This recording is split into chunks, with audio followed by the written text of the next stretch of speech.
The work done in bringing a 20 coulomb charge from a point A to point B for a distance 0.2 metre is 2 joule.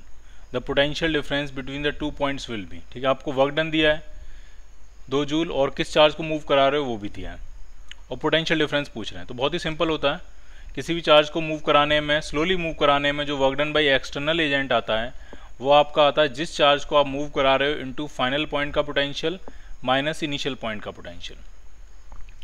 कितना work done है तो वो 2 joule है, कितने charge को move करा रहे हो तो वो 20 कूलाम है, और आपसे पूछा पोटेंशियल डिफरेंस तो फाइनल पॉइंट का पोटेंशियल माइनस इनिशियल पॉइंट का पोटेंशियल। तो ये जो पोटेंशियल डिफरेंस आ रहा है वो 1/10 यानी 0.1 वोल्ट के बराबर आ रहा है। So your answer is C part. अब इस क्वेश्चन में खास बात ये है कि डिस्टेंस का यहाँ कोई यूज़ नहीं हुआ। ये जो 2 मीटर डिस्टेंस थी वो हमारे लिए नॉन यूजेबल इन्फॉर्मेशन की तरह है। ये ऐसी इन्फॉर्मेशन है क्वेश्चन की जिसका हमें कोई यूज़ ही नहीं है। अगर ये पूछा जाता है कि अगर वो रीजन यूनिफॉर्म इलेक्ट्रिक फील्ड है तो वो इलेक्ट्रिक फील्ड स्ट्रेंथ कितनी है, तो ये डिस्टेंस हमारे काम आती, लेकिन हमें सिर्फ पोटेंशियल डिफरेंस पूछा गया तो ये हमारे किसी काम की नहीं है। So your answer is C part. If 4 × 10⁻20 electron volt energy is required to move a charge of 0.25 coulomb between 2 points, what will be the potential difference between them? ये भी बिल्कुल वैसा ही क्वेश्चन है प्रीवियस जैसा। जो वर्क डन होता है external agent का वही किसके बराबर होता है, जिस चार्ज को मूव करा रहे हो इनटू पोटेंशियल, फाइनल पॉइंट का पोटेंशियल माइनस इनिशियल पॉइंट का पोटेंशियल। कितना वर्क डन है तो वर्क डन किया 4 × 10⁻20 इलेक्ट्रॉन वोल्ट, तो इसको जूल में कन्वर्ट करते हैं तो ये आपका आ जाएगा 1.6 × 10⁻⁻19 जूल। कितने चार्ज को मूव करा रहे हो तो चार्ज 0.25 कूलाम मतलब 1/4 कूलाम चार्ज है, इनटू फाइनल पॉइंट का पोटेंशियल माइनस इनिशियल पॉइंट का पोटेंशियल। ये पोटेंशियल डिफरेंस ही आपको निकालना है। तो इससे कैंसिल करेंगे तो यहाँ ये 10 बचेगा, इस जीरो से ये पॉइंट गायब हो जाएगा, तो ये आपका आ जाएगा 16 × 16 यानी 256 वोल्ट पोटेंशियल डिफरेंस होगा। So your answer is B part. Kinetic energy of an electron accelerated in a potential difference of 100 volt. Kinetic energy पूछ रहे हैं इलेक्ट्रॉन की, अगर उसको 100 वोल्ट से एसलेट कर दिया जाए तो अगर किसी Q चार्ज को डेल्टा V पोटेंशियल डिफरेंस से एसलेट कराओगे तो जो गेन इन काइनेटिक एनर्जी होता है वो Q × डेल्टा V के बराबर होता है। ठीक, तो इस केस में एक इलेक्ट्रॉन है जिसको आपने 100 वोल्ट से एसलेट कराया है, तो उसके पास जो गेन इन काइनेटिक एनर्जी होगी, जो काइनेटिक एनर्जी आएगी वो 100 इलेक्ट्रॉन वोल्ट आ जाएगी। और आपको आंसर जूल में चाहिए तो इसको जूल में लिख लेते हैं। तो 100 इलेक्ट्रॉन वोल्ट को जूल में लिखेंगे तो इनटू 1.6 × 10⁻⁻19 जूल, तो ये आपका आ जाएगा 1.6 × 10⁻⁻17 जूल। इतनी एनर्जी उस इलेक्ट्रॉन के पास आ जाएगी। ए पार्ट। ए हॉलो कंडक्टिंग स्फीयर है is placed in an electric field produced by a point charge placed at point P. Point P पे हमने एक पॉइंट चार्ज रखा हुआ है, यहाँ एक पॉइंट चार्ज रखा हुआ है। ठीक, कुछ नाम दे देते हैं उसको, कैपिटल Q, और एक हॉलो कंडक्टिंग स्फीयर हमने ये रखा हुआ है, और VA, VB और VC ये तीनों ABC पॉइंट के पोटेंशियल्स हैं, और ABC जो है वो उसी स्फीयर की सरफेस पे है। तो जो कंडक्टिंग स्फीयर होता है वो तो हमेशा इक्विपोटेंशियल होता है, उसके अंदर इलेक्ट्रिक फील्ड हमेशा जीरो होता है। ठीक, तो A, B और C इन तीनों का पोटेंशियल क्या होगा, सेम होगा, क्योंकि ये कंडक्टिंग स्फीयर की सरफेस पे लाई कर रहे हैं, और कंडक्टर की जो बॉडी होती है वो किसी भी तरह के फील्ड में रखी हो वो हमेशा क्या होती है, इक्विपोटेंशियल होती है। So your answer is D part. A का, B का, C का तीनों का ही पोटेंशियल क्या होगा, सेम होगा। 2 unlike charges of magnitude Q are separated by a distance 2d। 2 unlike charges हैं, एक +Q और एक -Q। ठीक, दोनों का मैग्नीट्यूड Q के बराबर ही है और उनके बीच की सेपरेशन है 2d। पोटेंशियल पूछ रहे हैं मिड पॉइंट का पोटेंशियल क्या होगा, तो वो 0 होगा। सिंपल, कैसे समझिए, एक अनलाइक चार्जेस हैं तो एक को +Q लिखेंगे और दूसरे को हम क्या लिखेंगे, -Q, और इनके बीच की सेपरेशन थी ये 2d, और आपसे मिड पॉइंट की बात कर रहे हैं, यानी यहाँ से डिस्टेंस d होगी और यहाँ से डिस्टेंस d होगी। इस पॉइंट का पोटेंशियल निकालने के लिए कह रहे हैं। तो पोटेंशियल एक स्केलर क्वांटिटी होती है, पॉजिटिव चार्ज का पोटेंशियल पॉजिटिव होता है, नेगेटिव चार्ज का पोटेंशियल नेगेटिव होता है। तो नेट पोटेंशियल इस पॉइंट का 0 हो जाएगा, क्योंकि प्लस की वजह से होगा +KQ/d और इसकी वजह से होगा -KQ/d, और जब दोनों को नेट ऐड करके नेट पोटेंशियल निकालेंगे तो वो कितना हो जाएगा, 0 हो जाएगा। सो your answer is a part. जितना उस पॉइंट पे पॉजिटिव चार्ज का पॉजिटिव पोटेंशियल है उतना ही उस पॉइंट पे नेगेटिव चार्ज का नेगेटिव पोटेंशियल है, तो नेट पोटेंशियल कितना हो गया आपका, 0। two spheres A or B of radius A and B respectively are at the same electric potential. The ratio of the surface charge density of A and B. ठीक है, बनाएंगे। दो स्फीयर हैं, एक मान लिया स्फीयर A है, एक स्फीयर मान लिया B है। इनकी रेडियस भी इसी हिसाब से दी है, इसकी रेडियस A है और इसकी रेडियस B है और दोनों का पोटेंशियल सेम है। ठीक, मान लिया इस पे चार्ज है QA और इस पे चार्ज है QB और दोनों का पोटेंशियल सेम है और चार्ज डेंसिटी का रेशियो पूछ रहे हैं। तो जरा बनाते हैं पोटेंशियल। तो इसका पोटेंशियल होगा KQA, K की वैल्यू भी डालते हैं। ठीक है, 1/4 pi epsilon not QA upon RA A के बराबर है और यही पोटेंशियल, इतना ही पोटेंशियल दूसरी वाली सरफेस का है, दूसरे स्फीयर का है। तो वो भी कितना हो जाएगा 1/4 pi epsilon not QB upon B। तो एप्सिलॉन नॉट से हम सिर्फ एप्सिलॉन नॉट काट रहे हैं, मैंने 4 पाई से 4 पाई नहीं कैंसिल किया है। क्यों? क्योंकि सरफेस चार्ज डेंसिटी में उसका यूज आएगा। अब हम ऐसा कर रहे हैं कि इसमें A से ऊपर मल्टीप्लाई और A से नीचे मल्टीप्लाई कर रहे हैं, कोई फर्क नहीं पड़ना चाहिए। इसमें B से मल्टीप्लाई और इसमें B से ऊपर नीचे मल्टीप्लाई कर दे रहे हैं, कोई फर्क नहीं पड़ना चाहिए। लेकिन ये 4 पाई A स्क्वायर ये बन गया सरफेस एरिया और सरफेस चार्ज को सरफेस एरिया से डिवाइड करोगे तो सरफेस चार्ज डेंसिटी आ जाएगी। उसको हम लिख सकते हैं sigma A into A is equal to इस तरफ क्या बनेगी सिग्मा B इंटू B। तो सरफेस चार्ज डेंसिटी का रेशियो आपसे पूछा गया है sigma A upon sigma B। तो ये किसके बराबर आ जाएगा? ये B अपॉन A के बराबर आ जाएगा, उनके रेडियस के इनवर्स रेशियो के बराबर आ रहा है। So your answer is B part.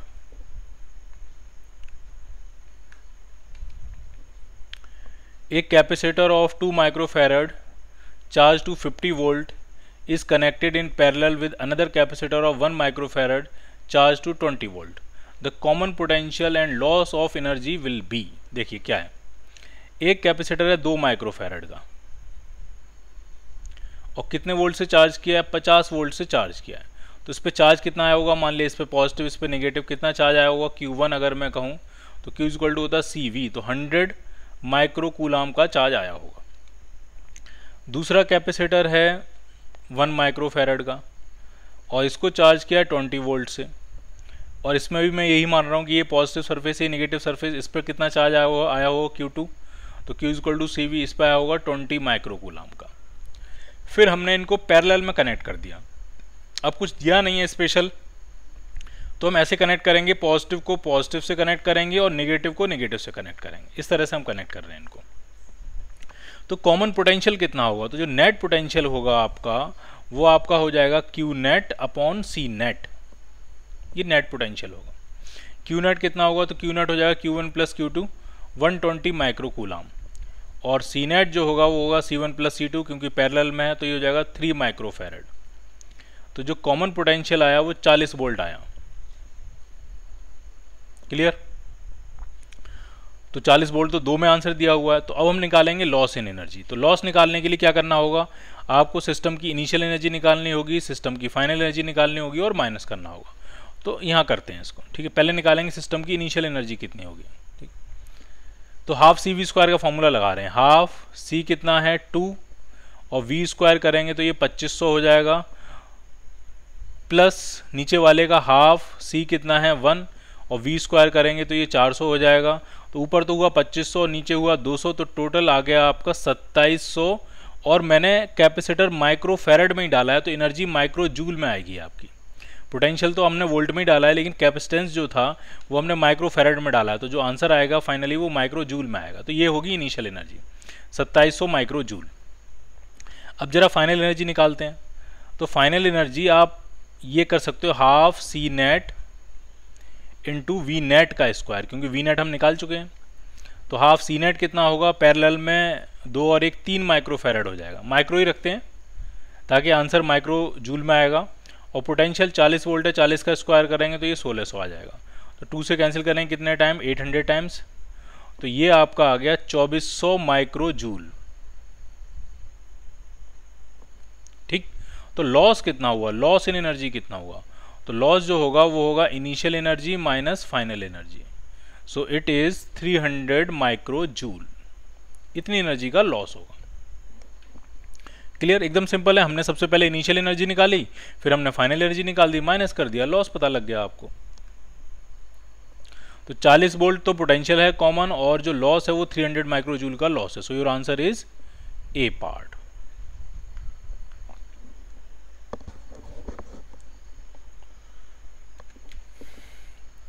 In a electric field of a point charge Q, a certain charge is carried from point A to B, C, D and E. A से एक बार हम B तक लेके जा रहे हैं, एक बार हम C तक लेके जा रहे हैं, एक बार D तक लेके जा रहे हैं, एक बार E तक लेके जा रहे हैं, और इसके सेंटर पे ये Q चार्ज है। ये जो सेंटर पे है ये प्लस Q चार्ज है। अब आप मुझे ये बताइए, अगर किसी स्फीयर के सेंटर पे एक Q चार्ज है और उस Q चार्ज के फील्ड में हम किसी दूसरे चार्ज को मूव करा रहे हैं, किसी एक ए सर्कमफ्रेंस पे ए पॉइंट से किसी दूसरे पॉइंट बी तक मूव करा रहे हैं, तो जो वर्क डन होता है, वर्क डन तो हमेशा होता है जिस चार्ज को मूव करा रहे हो। मान लिया आप क्यू डैश चार्ज को मूव करा रहे हो, तो जिस चार्ज को मूव करा रहे हो इनटू फाइनल पॉइंट का पोटेंशियल माइनस इनिशियल पॉइंट का पोटेंशियल। अब सिंस इनिशियल पॉइंट और फाइनल पॉइंट दोनों ही सर्कमफ्रेंस पे लाई कर रहे हैं, इसका मतलब दोनों का ही पोटेंशियल सेम होगा। ये भी रेडियस आर के बराबर डिस्टेंस पे, ये भी रेडियस आर के बराबर डिस्टेंस पे। ए का पोटेंशियल भी के क्यू बाई आर होगा, बी का पोटेंशियल भी के क्यू बाई आर होगा, और जब दोनों पॉइंट का पोटेंशियल सेम है तो वर्क डन तो जीरो होगा। तो ए से बी ले जाने में ही वर्क डन जीरो होगा, ए से सी ले जाने में ही वर्क डन जीरो होगा, ए से डी और ए से बी सी डी ई कहीं भी ले जाओ, work done in moving a charge in the field of plus q charge will be zero.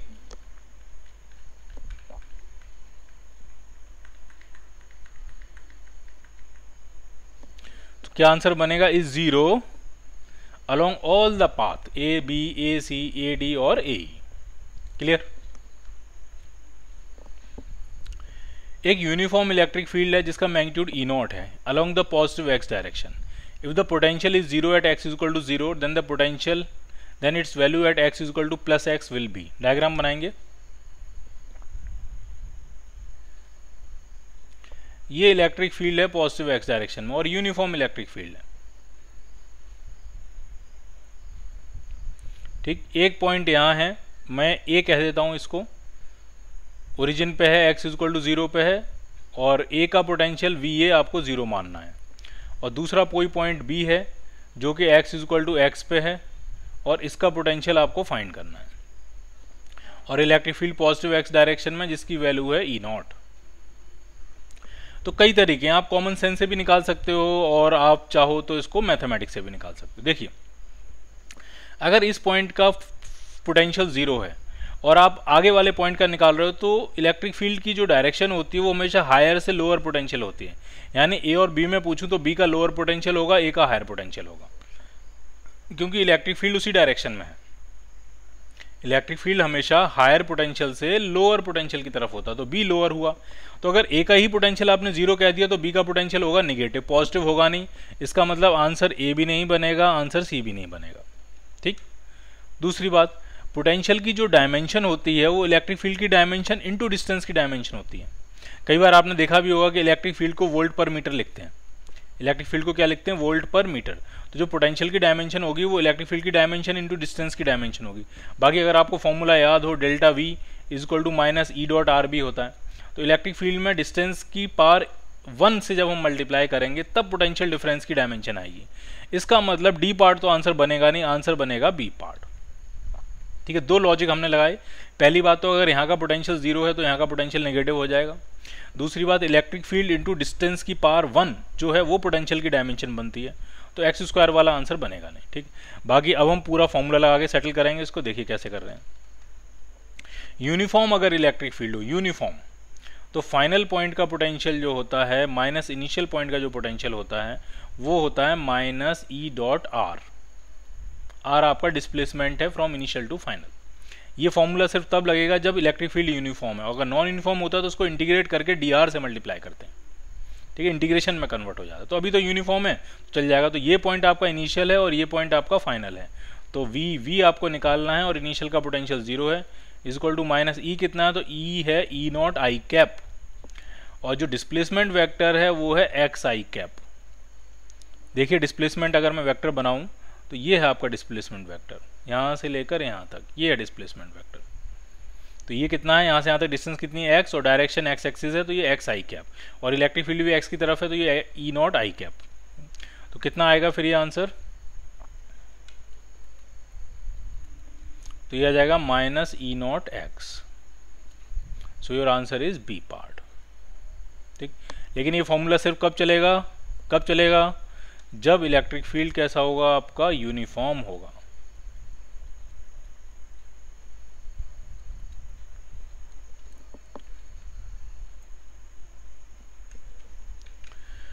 Two positive point charges 12 and 5 microcoulomb are placed 10 cm apart in air. The work done needed to bring them 4 cm closer.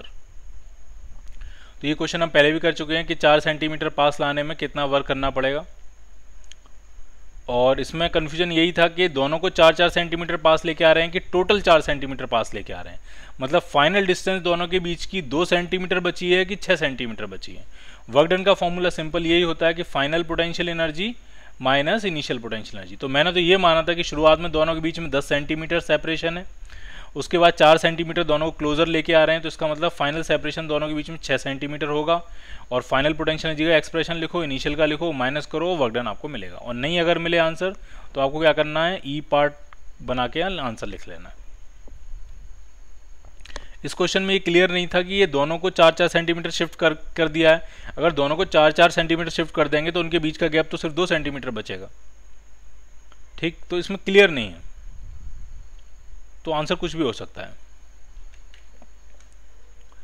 In an uniform electric field A charge of 3 coulomb experience a force of 3000 Newton. The potential difference between 2 points 1 centimetre apart along the electric lines of force will be. देखिए क्या है, 3 coulomb का charge और कितना force experience किया उसने, 3000 Newton. तो आप तुरंत वहां पे इलेक्ट्रिक फील्ड निकाल सकते हो। इलेक्ट्रिक फील्ड होता है फोर्स पर यूनिट चार्ज। तो ये आपका आ जाएगा 1000 न्यूटन पर कूलम, ये आ गया इलेक्ट्रिक फील्ड। अब पोटेंशियल डिफरेंस पूछ रहे हैं और दोनों पॉइंट जो हैं वो 1 सेंटीमीटर अपार्ट है, तो वो फॉर्मूला लगा सकते हैं, डेल्टा वी, फाइनल पॉइंट का पोटेंशियल माइनस इनिशियल पॉइंट का potential is equal to minus E dot r वाला फॉर्मूला। ठीक, तो जिधर इलेक्ट्रिक फील्ड है उधर ही मैं डिस्प्लेसमेंट वेक्टर ले लेता हूँ। ये आपका इनिशियल पॉइंट बना लेते हैं, ये हम फाइनल पॉइंट बना लेते हैं। तो ये आपका आ जाएगा माइनस ई कितना है 1000 आई कैप, और डिस्प्लेसमेंट जो है वो आपका हुआ 1 सेंटीमीटर यानी 0.01 i cap. So it is minus 10 volt. अब माइनस इसलिए आया है क्योंकि आपने इनिशियल पॉइंट इधर लिया और फाइनल इधर लिया। फाइनल का लोअर पोटेंशियल होगा क्योंकि वो इलेक्ट्रिक फील्ड की डायरेक्शन में आगे है, और इनिशियल का हायर पोटेंशियल होगा। तो ये आंसर आया 10 वोल्ट। बट वो प्लस माइनस नहीं, वो सिर्फ डिफरेंस पूछ रहे हैं, कितना डिफरेंस होगा, तो डिफरेंस तो 10 वोल्ट का डिफरेंस है। So your answer is a part. अगर यहाँ स्पेशली पूछा जाए कि इसका ज़्यादा होगा किसका ज़्यादा होगा, तो इनिशियल वाले पॉइंट का पोटेंशियल फाइनल वाले पॉइंट से 10 वोल्ट ज़्यादा होगा।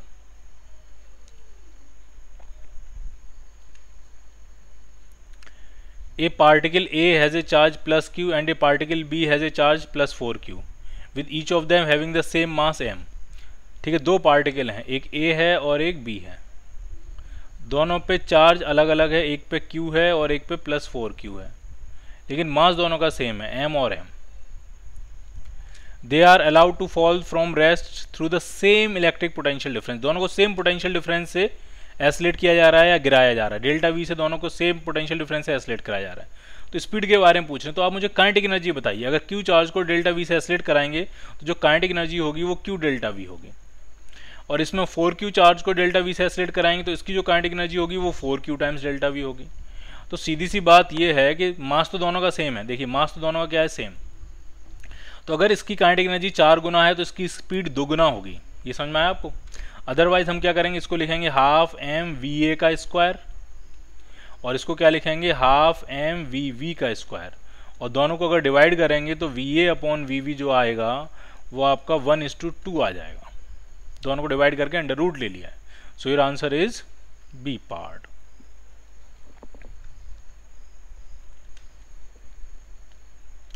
Three particles each having a charge of 10 microcoulomb are placed at the corners of an equilateral triangle of side 10 centimeter। ठीक है, 3 पार्टिकल्स हैं और तीनों का चार्ज दिया है 10 माइक्रोकूलम, और उनको एक इक्विलेटरल ट्राइंगल के कॉर्नर्स पे रखा हुआ है। 10 माइक्रोकूलम 10 माइक्रोकूलाम,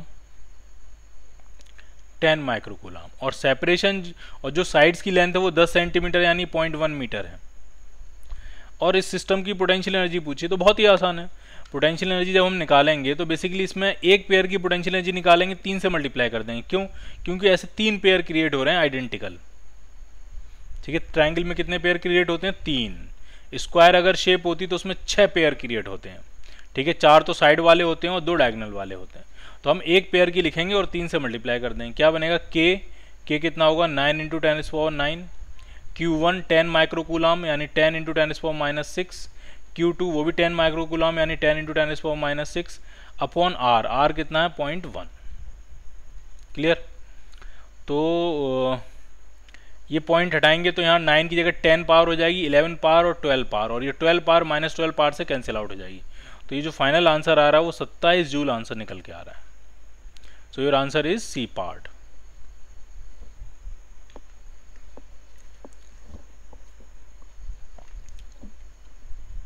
एक मास है 20 ग्राम, चार्ज दिया आपको मिलीकूलाम, और कितनी वेलोसिटी से मूव कर रहा है वो दिया। इनिशियल वेलोसिटी है 20 मीटर पर सेकेंड, और वो किसी रीजन में एंटर कर रहा है। इलेक्ट्रिक फील्ड वहाँ दिया है 80 न्यूटन पर कूलाम, और जिस डायरेक्शन में वेलोसिटी है उसी डायरेक्शन में इलेक्ट्रिक फील्ड है।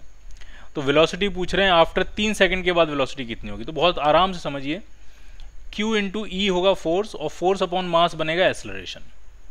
तो आप इससे एक्सेलरेशन फाइंड कर लो। इनिशियल वेलोसिटी 20 पता है और 3 सेकंड के बाद फाइनल वेलोसिटी पूछ रहे हैं, तो हम इक्वेशन क्या लगाएंगे? v = u + at। ठीक, u पता है आपको कितना है 20, a आप निकाल ही लोगे यहाँ से इस इक्वेशन से, और टाइम कितना है 3 सेकंड। a निकाल ही लेते हैं साथ में। q है आपको 3 मिलीकूलाम 10⁻⁻3। इलेक्ट्रिक फील्ड दिया है आपको 80 न्यूटन पर कूलाम, और मास दिया है 20 ग्राम। ग्राम है तो 10⁻⁻3। इससे ये क्या हो जाएगा? Cancel out. 20 से कैंसिल करेंगे 4 टाइम्स, तो 12 मीटर पर सेकंड स्क्वायर का एक्सेलरेशन आएगा। तो ये बनेगा 36। तो आपका आंसर आएगा 56 मीटर पर सेकंड फाइनल वेलोसिटी हो जाएगी।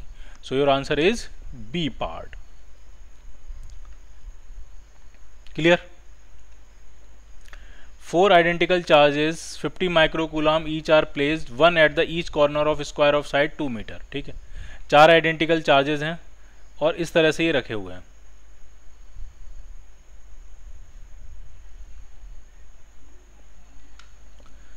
चारों जो हैं वो स्क्वायर के कॉर्नर्स पर रखे हैं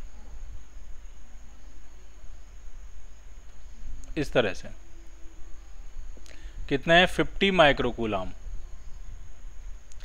और साइड है 2 मीटर, 2 मीटर की साइड है। ठीक है, चारों 50 माइक्रोकूलाम है।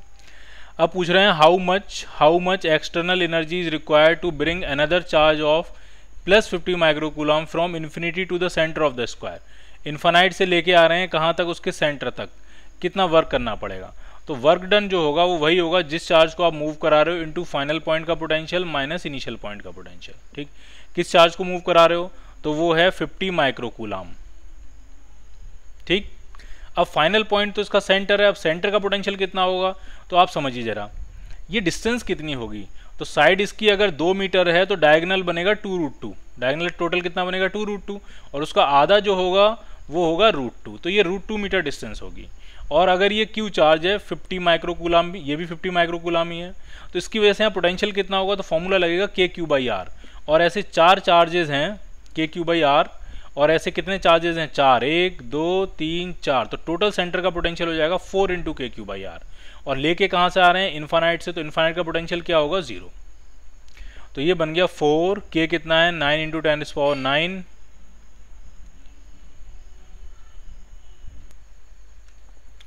तो ये बन जाएगा 4K, K की वैल्यू डाली, Q कितना है? 50 माइक्रोकूलाम 10⁻⁶ अपॉन R जो है वो डिस्टेंस थी √2 मीटर, और लेके कहाँ है? इन्फानाइट से। तो उसका पोटेंशियल क्या होगा? 0। अब जरा इसको सेटल करते हैं और देखते हैं लगभग कितना आंसर आने वाला है। तो 10 की पावर 9 ये है, 10 और 11। ठीक, और ये 10 की पावर -12 है, तो 10 की पावर -1 बचेगा इधर, अपॉन √2 नीचे बच रहा है। और ऊपर क्या बचेगा? तो ये 5 है इंटू 4 है इंटू 9 है इंटू 5 है। तो ये 5 20 इंटू 5 ये 100 हो जाएगा। तो 100 को कैंसिल करेंगे 10 की पावर -1 से, तो 10 बचा, और 9 तो 90 अपॉन √2 आंसर आ रहा है। रूट टू की वैल्यू 1.4, अगर हम रूट टू से ऊपर नीचे मल्टीप्लाई कर देंगे तो ये आ जाएगा 90 रूट टू अपॉन 2, 2 से कैंसिल करेंगे तो 45 रूट टू, तो 45 इंटू 1.4 है, जो लगभग आंसर जो आपका आएगा वो लगभग 64 के आसपास आ जाएगा। सो your answer is a part.